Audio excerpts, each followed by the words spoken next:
Hello everyone, and welcome to my second Kingdoms of Amalur build. This is the Crusader, a tank who withstands enemy attacks with strong armour and powerful defensive spells. If you want to become unkillable, then this is the build for you. In this video I'm playing as a Dokkulthar who worships Belun, the god of death, but you should know that you can play this build as any race and with any patrons you choose. The destiny for this build will of course be Crusader. This is a tier 4 hybrid destiny, which will require 25 points in both might and sorcery. For these initial builds I wanted to go for relatively low tier destinies, so that it doesn't take a crazy long amount of time for players to get to it, but also still high enough that we have some fun abilities to play around with. The Crusader only has a handful of buffs, and they're pretty straightforward, so let's go over them now. First, and arguably best, is that you gain 40% of damage received back as mana. This means that every time you lose health, you're getting back some of the cost of one of your spells. The more of a beating you take, the more spells you can cast, almost incentivizing you to get hit. Next couple are real simple. An extra 20% elemental resist and an extra 15% melee damage. This means you take less damage from spells and elementally charged weapons, and dish out more damage with your hammer. Real simple, but still good boost to have. Finally, there's Blink, the short range teleport which replaces your roll. Great for jumping for enemies so you can attack them from behind, or just getting out of the way of attacks with style. Who doesn't like being able to teleport? The Destiny section was nice and short, which is good because we've got a lot of different abilities to go over. We'll start out in the Might tree where I picked up a single rank of Skillful Defense. This passive ability just makes you take less damage when blocking with your shield. A nice simple one, but also something I only wanted to invest a single point into. With that point invested, we'll then be able to push up to Hardy Constitution, of which I have 5 ranks. This perk boosts health and elemental resist, ultimately just making you harder to kill. There is an additional rank I didn't unlock, but that's simply because I didn't have the points available. The more ranks you can get, the tougher you'll become. Next up is Adrenaline Surge, which I did make sure to max out. That's because, at this rank, it grants you a 70% chance to restore a fifth of your health and give a temporary boost to your damage output whenever your health falls below 25%. Not only is this a great safety net, giving you a chance to come back whenever enemies wear you down, but given you have a sizable health pool, you can also try and utilise the damage boost in some situations, purposefully dropping your health in order to dish out a lot more hurt. I wouldn't recommend relying on this damage boost, but it can be fun to play around with. Now we're on to the first activated ability of the build, Harpoon. This lets you pull small enemies towards you, and pull yourself towards large ones. As a very close quarters kind of character, you don't want enemies keeping too much distance, so this is a great ability for controlling the range of a fight. I only got the first rank as further ones only boost for damage, which is never going to be anything great. If you are wanting to deal damage with an activated Might ability, then might I recommend Quake. Even at just the first rank, this does more reasonable damage, with the added effect of being able to cast it 3 times in a row to really stack that damage fast. But what makes Quake really worthwhile is the Aftershock upgrade. I was only able to afford the first rank of this, but even this boosts the damage of Quake by 10% and makes it so the final of the triple smash attack has a chance to stun. Back to abilities I maxed out with Hammer Mastery. This is going to make your hammer deal significantly more damage. Seeing as this is your main weapon you'll be relying on, the more damage it can deal in a single swing, the quicker you'll be able to end a fight. Next is Brutal Weaponry 1, which I also have at maximum rank. This lets us perform the Minotaur Rush, which honestly sounds cooler than it is. Hold down the attack button with your hammer and you get to run forwards a short way and hit your enemy. It's still a useful ability to have, and can help close the distance on your opponent, but the name may be overselling it a tad. Final of the Might abilities is Brutal Weaponry 2. This unlocks another special move with your hammer. If you have your shield out, then you can attack from this position. First with a kick, then using your hammer to hook your opponent, and finally with a smash. Successfully landing this 3-part combo can be a little tricky, but it's a pretty great move, keeping your defences up while allowing you to attack a little more speedily than you normally would be able to. And if you are only able to get the first part of it pulled off, it still means you can kick enemies to death, which is pretty funny to do. It's time to move on to the sorcery abilities now, and here we start with Conservative Casting. When maxed out, this reduces all of your casting costs by 22%. This is just going to help ensure you can actually use your abilities when you need to, by making them easier and cheaper to cast. Next up is Stormbolt, which we have all 6 ranks of. This is the only long range ability you have access to, and should be treated as such. If you can't reach an opponent or want to open a fight from distance, then this is what you'll be using. It still packs quite a punch and has a chance to stun, so don't think of it only as a backup option. The spell really is powerful, so it's less of a niche use ability and more of one that you just need to know when to use, and then use it every time that when comes up. Sphere of Protection is the ability which probably sums up this build best. By sacrificing 30% of your mana bar, you will now take 12% less damage. While that does eat up quite a big chunk of your mana, it also makes you a hell of a lot harder to kill. 12% may not sound too crazy, but considering how many attacks you'll be taking, it really will add up.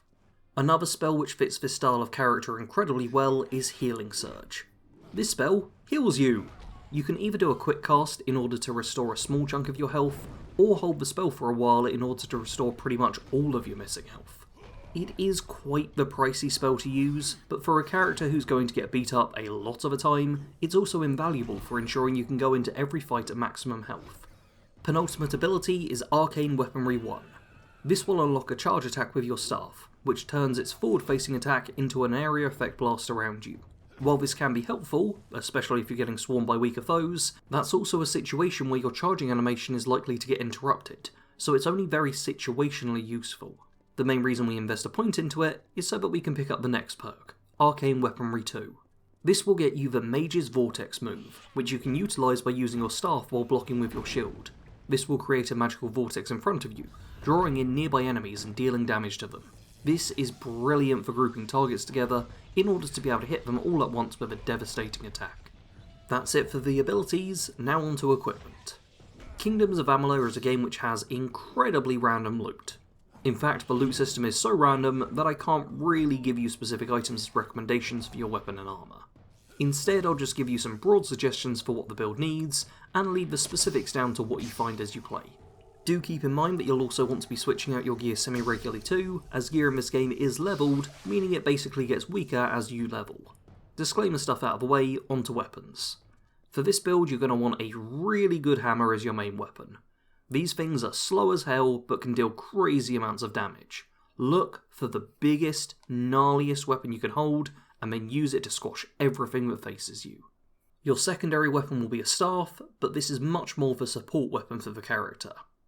If you need to dish out elemental damage, or want to use the Vortex ability, then the staff here is to get that done. For the most part though, you should focus on the hammer, so don't worry too much if your staff doesn't have the greatest damage rating. For me, I unfortunately ended up with quite limited options when it came time to record, so I've got this a little bit flipped, with a somewhat lackluster hammer and a damn cool staff, but I still managed to get by. On to the armour now, and here you're really going to want to put heavy focus on heavy armour, going almost all in with might-based pieces. You're meant to be a tank build, so the higher your armour rating, the better. I don't think any of you will be surprised to hear that robes and cloth hoods don't provide much in the way of armour, so I'd recommend avoiding them entirely. You can mix in a piece here or there as you play, and depending on the randomness of it all, that may be necessary at points, but your focus should always remain on big heavy armour to encase your body within. The one piece of armour where I did go with a sorcery bit of gear, and where I believe you could happily go with one too, is the shield. A lot of the mage shields have some really solid bonuses to them, which can make them even better than the warrior shields at times. You will end up with slightly lower armour rating, but if the effects make up for it, then go for it. Time to take a look at the skills, and much like equipment, you don't need to copy what I've got and try and make it all match up.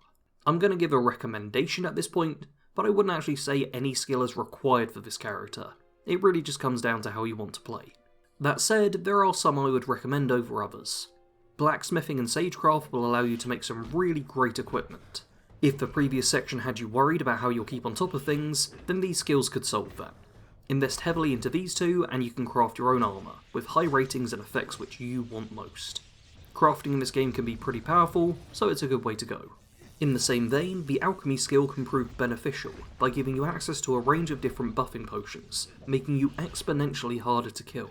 This will require you spending a lot of time gathering ingredients and experimenting with them in order to see what works though, so it's not a system for everyone. The skill which I think is for everyone is Detect Hidden. It uncovers hidden things in the game, gets you more gold, and improves your minimap. There's not a build out there which wouldn't benefit from this skill. Those are the skills I'd recommend, but I do also have one which I'd advise not sinking any points into. Stealth. It's just not really something this character needs. You're a hulking beast of a warrior. You don't need to skulk about the place, so save the points and invest them in something which will help you more. We're now on to how the build plays, and I'm not sure if you picked up on it before, but this build is a tank. You're built to withstand harsh levels of punishment over and over again. Between your high armor rating and skills to help mitigate damage, you'll find yourself able to square up to anyone and survive their attacks. But being a tank doesn't mean you're just a punching bag. You have some very strong attacks at your disposal, but they do tend to be on the slower side. For this reason, it's vitally important to be able to read the fight and attack at the correct moment. Your toughness gives you the luxury of time. You're in no rush to end the fight as soon as possible. Instead, outlast the attacks, look for the right opening, and then counterattack with a lethal hammer blow. If you do find yourself needing to do a quick attack at any point, I'd recommend the kick you have access to when blocking and wielding a hammer. I found it was very good at just getting a little damage in, without offering much of an opening to your opponent. One thing that can be very helpful for a build such as this, who uses slow weapons, is stunning your enemies. Both Stormbolt and Quake have the ability to stun, not only an individual but also cluster groups. This means, if you can gather up enough people through smart positioning, or with your stealth special block attack, then you can end up dealing with multiple targets at once. Honestly, I think that's all I can really say for the playstyle of this build, as it's mostly straightforward. You've got a few fancy moves at your disposal, but for the most part, you're just going to be a lot tougher than the creatures you face, and that's what will win you the battle. If you enjoyed this build, please do give it a like. I'm not really certain how these builds, for what is now a fairly old game, will be received, but I am having fun making them. There's another in this initial trilogy, so subscribe for that, and hey, if these videos do well enough, then I'd certainly be happy to make some more content in Amalur. I've already got half an idea for an addition to my I Tried series, and there's plenty more builds I could make in the future. Let me know your thoughts in the comments about stuff like that, become a patron or channel member if you want to support what I do directly, and as always, thanks for watching. Sarge out.